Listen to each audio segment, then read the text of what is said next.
People need stories, child. They bring us hope, and that hope is real. If that's the case, what does it matter whether people in them actually lived? Brandon Sanderson.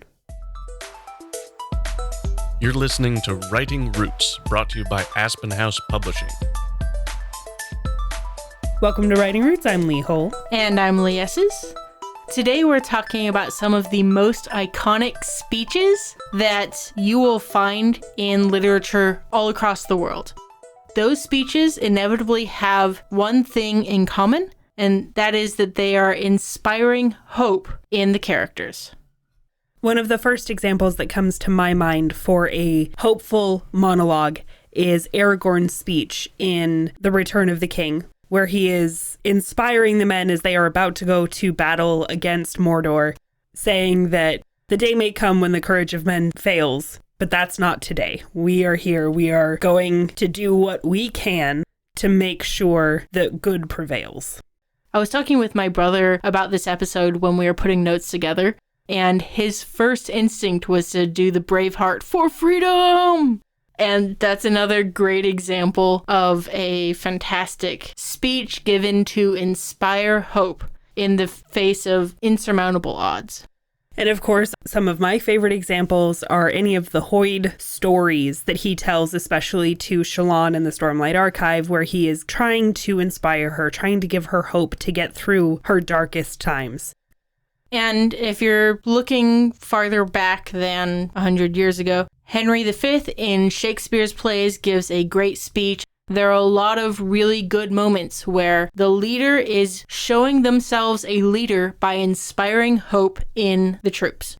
Most stories, especially these ones with big epic battles or really difficult themes, will have an element of hope in the storytelling. It is very useful. A lot of the times, you need this kind of moment. It is that 2/3, 3/4 of the way through the story, when everything is breaking down, when it feels like the bad guys have won already. You need something, someone to inspire everyone else to get up and try again. And that response to the speech is a choice by your point of view character. And it's a decision that marks the turning point between darkest moment and, okay, we're headed towards success. We're headed toward that climax. So even when Frodo's saying, I can't do this, Sam, Sam's like, okay, I'll carry you. I can take you the rest of the way. There is still hope because we are still here. I am making a decision to hold on to hope. One of the reasons why hope is so useful is because it is something that the bad guys can't take away. In Mistborn, the character Kelsier says this quite literally. He says, I am hope and you can't kill hope. When you're trying to write these moments, there's a couple things that you can do to make it a little easier. One of the trends I see is an acknowledgement of the challenges, of what people are feeling in their hearts. It's often how a lot of these speeches start with, I know hope can feel illogical, I know the odds are stacked against us, but, and then the rest of the speech happens. That's generally a good way to emotionally connect leader to troops before convincing them that hope is an illogical but proper response to the situation at hand.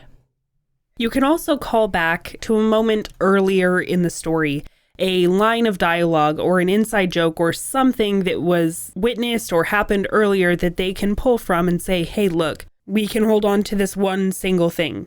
Or you can just use that literary device as a way to help also remind the reader of a prior moment where maybe things were dark, but it turned out okay in the end.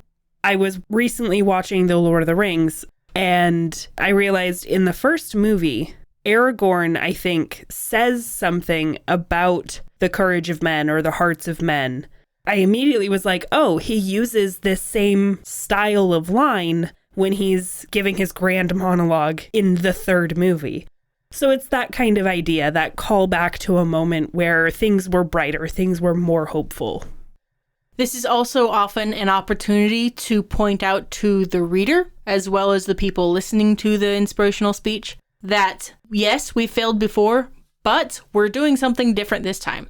We have the archers that are hiding in the woods. We have this ace up our sleeve. So the hope and the courage that I'm trying to inspire in you is justified. It is important, though, to remember when it comes to hope, if you are looking at it from an outside perspective, if you don't share that hope, it is going to seem contradictory and it is going to seem illogical. In Mistborn, those closest to Kelsier couldn't see past his apparent failure and death at the end of the book. And so they all lost hope until they saw that the Ska, the people of the city, had rallied together and actually gained hope from his actions and his martyrdom. This is especially helpful if you have a bad guy or some kind of antagonist who is witnessing these poor, pathetic people trying to rally and gain courage for themselves so that they can run into your meat grinder and die. Hope makes no sense. So that when hope does prevail at the end, it feels more like a victory and not like something that's already inevitable because I'm reading a story and the good guys win. If you are trying to write this hopeful moment, this choice, you do need to have a distinct moment where they choose hope over despair, where they choose to listen to Sam's words and accept that though it seems like there's nothing good left in the world, there is, and it's worth fighting for. So we are going to stand up and we are going to keep moving. When you are showing inspiration in your point of view character, there is a sense of not being alone that is absolutely vital to portray that this character who has failed, they failed because they were alone. If there is a companionship, Sam is with Frodo, Ron and Hermione are with Harry, that's how they will succeed, is together. And that inspiration, that courage, that hope, once the character makes that choice, will fester inside them and have this warmth between several different people who have your back as you're approaching this impossible task. I think that's also a really good point there. There's usually multiple people involved because getting out of despair is really difficult to do on your own. It's not impossible, but it is far more difficult to do if you don't have people there that you are fighting for, that you are fighting with, that can give you a boost and a reminder of this is what we're fighting against, and this is what we're fighting to keep. And I think that's why this type of emotion is so heavily relied on for these pre-battle monologues, is you have people who are depending on you to succeed here.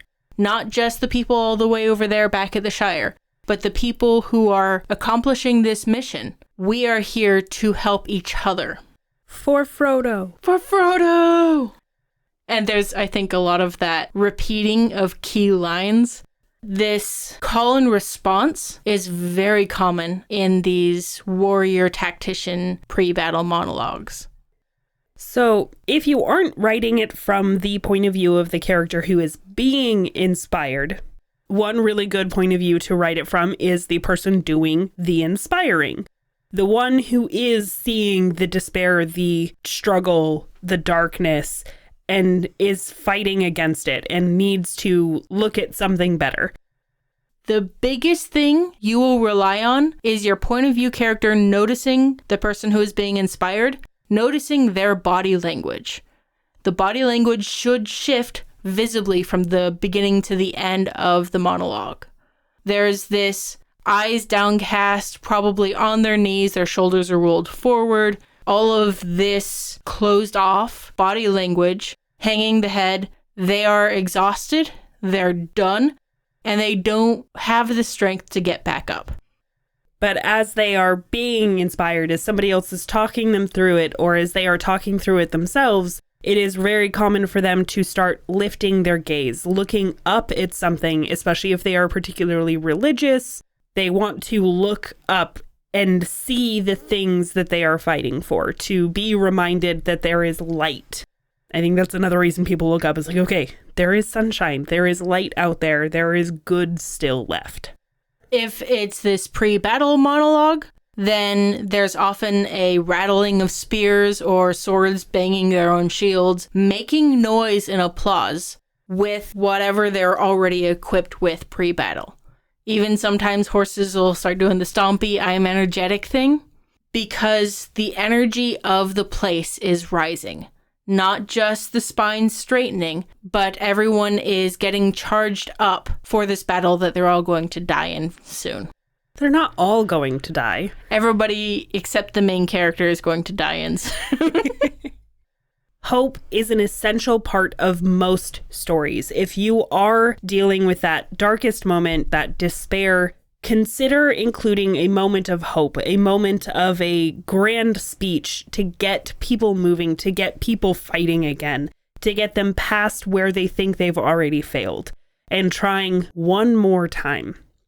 And I think the best speeches have a direct intimacy. This call to something that isn't big or grandiose or shouted from the mountaintops. It's something that is held deep within the characters' hearts. That is that turning point. That is why they choose hope. So reach into yourself. Figure out what inspires you, not just in sword and shield battles, but in every challenge that you face, every dark moment that you have that you don't think you can overcome. Find the small thing that gives you hope, put it into your story, and then write selfishly.